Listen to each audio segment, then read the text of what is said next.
Succès Masra est un ex-opposant tchadien, hier, farouchement opposé, d'abord au régime de Déby père, puis à celui de Déby fils, avant de rallier ce dernier aujourd'hui, moyennant le prestigieux poste de Premier ministre. Ce que d'aucuns qualifieraient de capitulation. Longtemps considéré comme le Ousmane Sonko tchadien, à cause de son discours progressiste et parfois teinté de panafricanisme, cependant, contrairement à Sonko qui a lutté et fait la prison au pays, Succès Masra lui, avait choisi le chemin de l'exil, pour s'échapper des griffes du régime militaire tchadien. Économiste de formation, issu d'une famille modeste, originaire de Béboni, village du département de l'Agna, province du Logone oriental, Succès Masra est né le 30 août 1983. Son père, Nadji Jim Jérôme, ingénieur agronome, est décédé le 24 mai 2020. Marié et père de famille, ancien du collège et lycée Charles Liwanga à Sarr, ville du sud du Tchad, après son bac série C, Succès Masra poursuit ses études à l'Université catholique d'Afrique centrale à Yaoundé au Cameroun. Succès Masra qui également Desmond Tutu, Leadership Fellow, finit major de sa promotion de maîtrise en comptabilité et finance et passe ensuite un concours qui le conduit à faire un double diplôme à Lille. Major de sa promotion de master finance d'entreprise et des marchés, puis master en sciences de gestion et administration des affaires, il a été admis à l'Institut d'études politiques de Paris, Sciences Po, avec la meilleure bourse d'excellence du fondateur Émile Boutmy.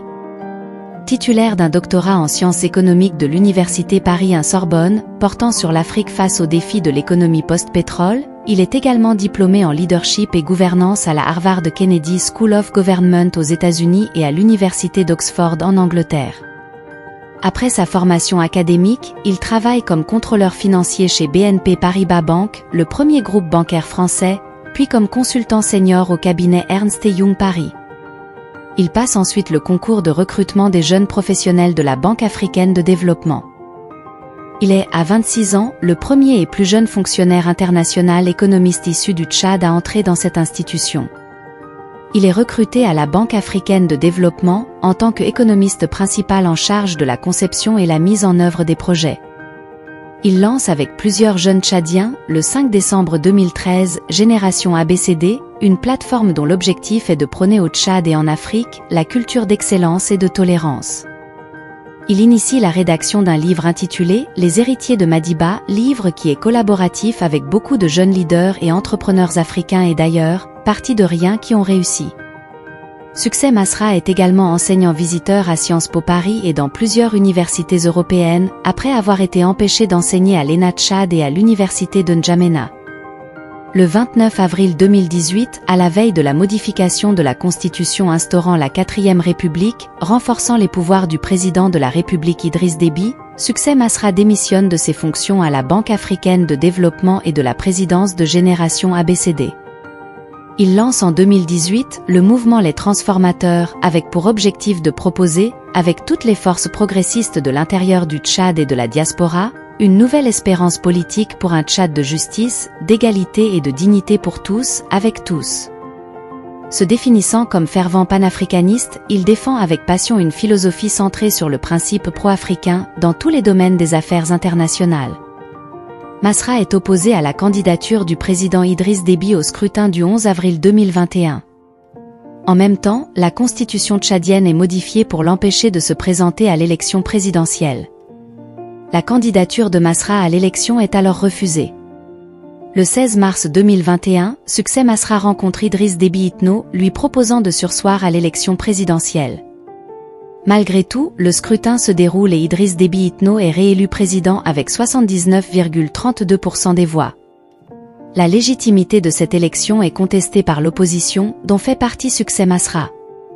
Idriss Déby meurt au front le 20 avril 2021. Un conseil militaire de transition, CMT, dirigé par un de ses fils, Mahama Idriss Déby, commandant de la garde présidentielle, est chargé de le remplacer. Ce CMT n'est pas conforme à la Constitution dans le cas d'une transition, pense Succès Masra, qui dénonce un « coup d'État ». Il appelle à tourner définitivement la page du système Déby. Il prend part aux marches de fin avril 2021 organisées contre le CMT, demandant sa dissolution. Ces manifestations sont violemment réprimées, faisant une dizaine de morts. Le 3 mai 2021, avec les membres de son équipe, Succès Masra rencontre des représentants de l'Union africaine pour échanger autour de la situation au Tchad. Des pistes de solutions sont envisagées pour sortir de la crise. Dans cette lutte, Masra peut aussi compter sur ses alliés et amis en Afrique, parmi eux, on cite souvent Ousmane Sonko, Laurent Gbagbo et les autres.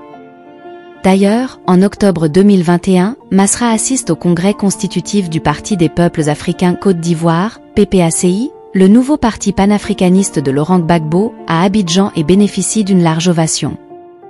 Le pouvoir tchadien organise le 20 août 2022 un dialogue national inclusif et souverain, dans lequel les principaux acteurs politiques et militaires du pays sont représentés.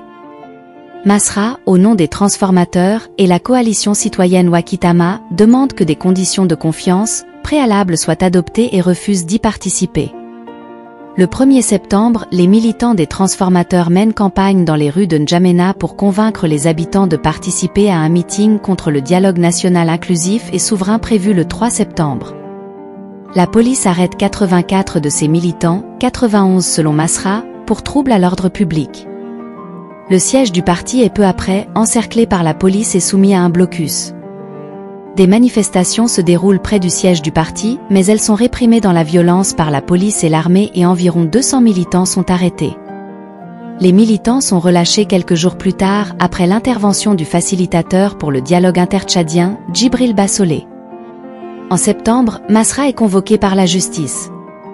Selon le ministre de la Justice, Mahama Ama Alabo, Masra a tenu des propos le 5 septembre 2022 demandant aux Tchadiens de « s'attendre au pire » et le procureur l'a donc convoqué.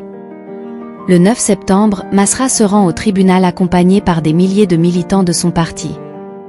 Son cortège est dispersé par la police qui tire des grenades lacrymogènes et à balles réelles. Les militants repartent vers le siège du parti pour s'y réfugier, mais la police les poursuit et continue à tirer sur les militants. Ces violences sont condamnées à la fois par l'opposition et par la communauté internationale. La convocation judiciaire de Masra est alors suspendue. Le pays est sous tension. Le 20 octobre 2022, la répression par la junte d'une manifestation s'opposant à la période dite de transition fait officiellement 50 morts et 218 selon la Ligue tchadienne des droits de l'homme et l'Organisation mondiale contre la torture. Masra rentre alors dans la clandestinité et quitte le Tchad et se retrouve, dans un premier temps, au Cameroun voisin. Il s'établit ensuite aux États-Unis. C'est l'exil. Le 11 août 2023, Succès Masra annonce son prochain retour au Tchad. Alors que la date de retour de Succès Masra est fixée au 18 octobre, un mandat d'arrêt international est émis contre lui par le procureur général près la cour d'appel de N'Djamena. La justice tchadienne reproche à Succès Masra d'avoir tenu en mai 2023 des propos incitant à la haine et à la révolte et d'avoir effectué une tentative d'atteinte à l'ordre constitutionnel. Le 31 octobre 2023, la médiation facilitée par Félix Tshisekedi, président de la République démocratique du Congo, mandaté par la Communauté économique des États de l'Afrique centrale, obtient un accord, dit accord de Kinshasa, entre la junte tchadienne et Masra pour le retour de ce dernier au Tchad. Le 3 novembre 2023, Masra rentre à N'Djamena. La procédure judiciaire à son encontre est suspendue. Le même mois, il rencontre Mahamat Idriss Déby, chef de la junte dans une rencontre décrite par les deux parties comme constructive. Pendant la campagne sur le référendum constitutionnel du 17 décembre 2023, Masra choisit dans un premier temps de ne pas donner son avis. Ce non-choix est parfois interprété comme la conséquence de l'accord de Kinshasa entre Masra et Mahamat Idriss Déby. Le reste de l'opposition dénonce un accord de dupes. Plusieurs partis de l'opposition avaient pris leur distance avec Succès Masra, exprimant également leur désaccord sur l'amnistie générale prononcée pour tous les Tchadiens, civils et militaires et impliqués dans les événements, dits, du Jeudi noir. Le 11 décembre, Masra appelle toutefois à voter pour la nouvelle constitution proposée par l'exécutif, même s'il concède que celle-ci n'est pas parfaite, il la considère meilleure que les précédentes. Le rejet du référendum prolongerait la transition en cours depuis le coup d'État de 2021 et il estime que le souhait de la population tchadienne est d'éviter une prolongation de cette transition. La nouvelle constitution est approuvée avec près de 86% des voix. Le 1er janvier 2024, Succès Masra est nommé Premier ministre, le premier de la Nouvelle République. Le 3 mars 2024, Succès Masra annonce sa candidature à l'élection présidentielle du 6 mai 2024. Il est officiellement investi comme candidat de son parti le 10 mars. Le 24 mars 2024, le Conseil constitutionnel valide sa candidature à l'élection présidentielle. Et depuis, les questionnements fusent au sujet de cette candidature parfois qualifiée de candidature prétexte destinée à donner un semblant de pluralité à un scrutin que l'opinion considère comme gagné d'avance, par le président de la transition. Nous disons, attendons de voir la suite. Et justement, en attendant de voir le prochain Diomaye Faye tchadien, France-Afrique Média souhaite bonne chance à Monsieur le Premier ministre.